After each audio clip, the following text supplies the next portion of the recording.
Hi, welcome to the Spacebin website. This is a video toolbox to help you change components on a Spacebin, hopefully ending any confusion and making your job easier and quicker. Today we're going to show how to change a roller in the roller cage assembly.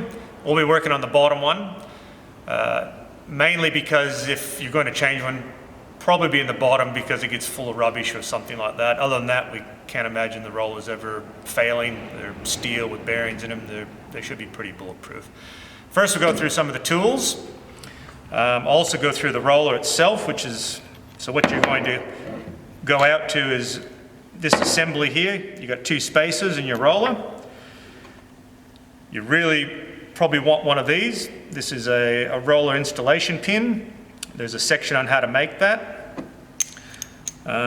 So if you have that all together as such, you can drop that into the cage, or you can push the bolt out to then lift the whole assembly out, but we'll go through that when we're doing it. The other tool you're going to need, which is the section on this, is a bin switch override tool. We want to bring the press and plate and bin lift together. On the roller cage assembly, there's nut and bolt assembly situation. Now ours has got a 18 and 19 hex, but you might want to take a couple either side. You want to be able to disconnect the electric actuator. That's held together with a pin and circlip. Now I'd take both straight and right angled ones. You'll need a number 2 Phillips. That's to get the back of the machine off as a plate. Probably a torch or some sort of light source. You'll want a ratchet strap. Not a big one. This is only about a 500 kilo one. It works pretty good to lift the plate or do whatever. From there, I think we'll work our way around. We want to disconnect it from the mains power.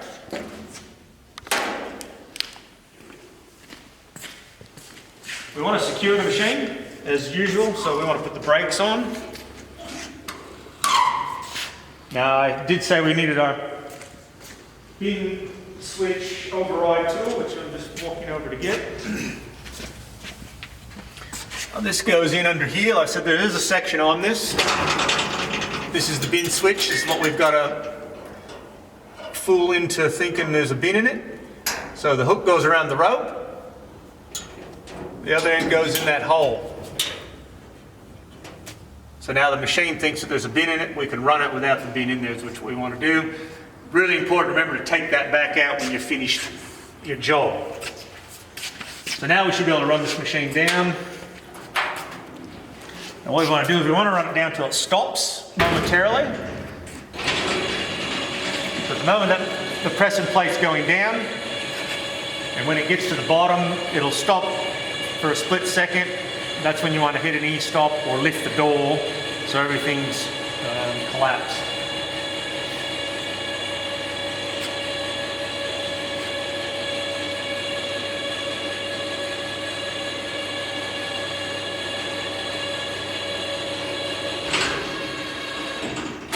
As soon as it stops, hit an E-stop. We'll lift the door up to show you where we're at. So as you can see now, we've got the pressing plate all the way down. This is where we want things. We'll wander around to the back of the machine. Now a lot of the work's already been done on this to kind of help speed things up. So the back's off of it, but that's what your number 2 Phillips is for. There's a series of screws across the top and down the side that Paul will be showing you at the moment. So you want to get your backing plate off, put it aside.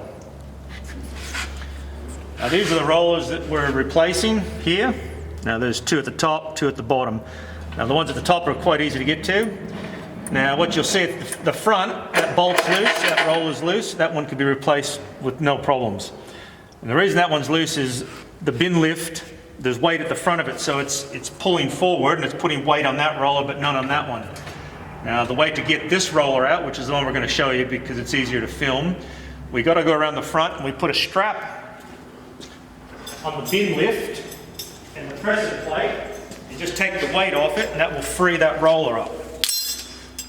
Now if you just had, you could block that up with some wood or cardboard if you had it, but we find it's easier to take this sort of stuff, take it with you, and you know you've got it. So we're just going to put a strap around the post. That strap will just come down around the front.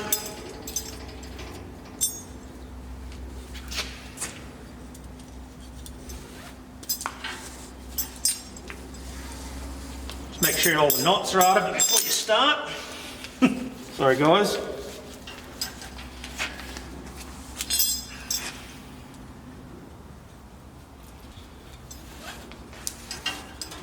Twist won't really matter. So, put your hook under there.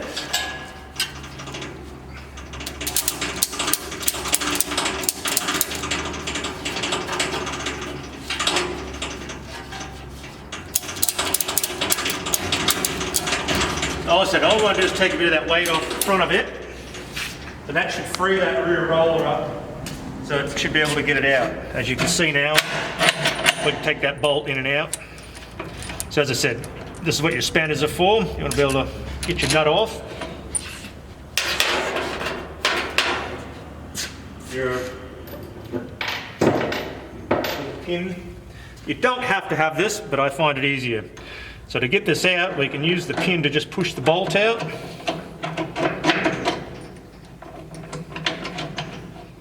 Now you need the bolt just to push the pin just a touch through till it's free.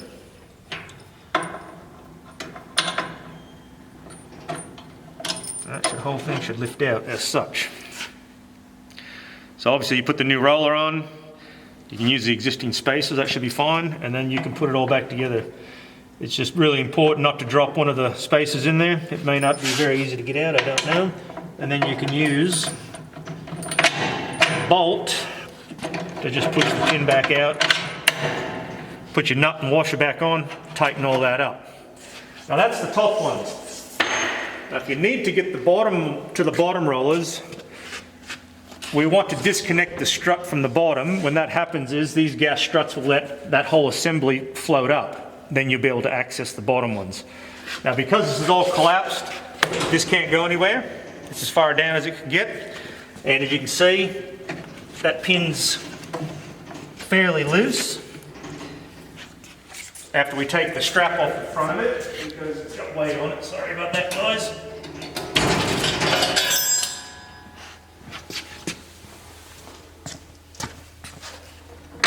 There. Now that pin should be able to just pull out.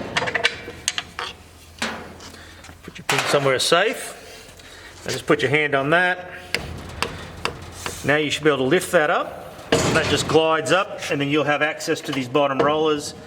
But it may be the same situation. You might have to put a strap around it. Like that rear one is loose, but the front one's probably a bit tight. But if you put the strap on and lift it, then you'll change all that again, and you can pull them out. And then to put this thing back together, just push down on that. Be able to get your pin back in him. There's not a lot of weight on this. It won't fly up or anything, but as long as you keep your hand, just be careful not to get your hand caught under here, or don't have your hand under here when you push it down, that sort of thing. Just don't pinch your fingers. Don't forget to put your circlip back on that. Don't forget to tighten them. Make sure if you had any tools inside the machine, they're out. Put your back on it. Go back around the front. Run the plate back up so it's ready for the next bin. Pull your bin switch override tool out, and that should be the job finished.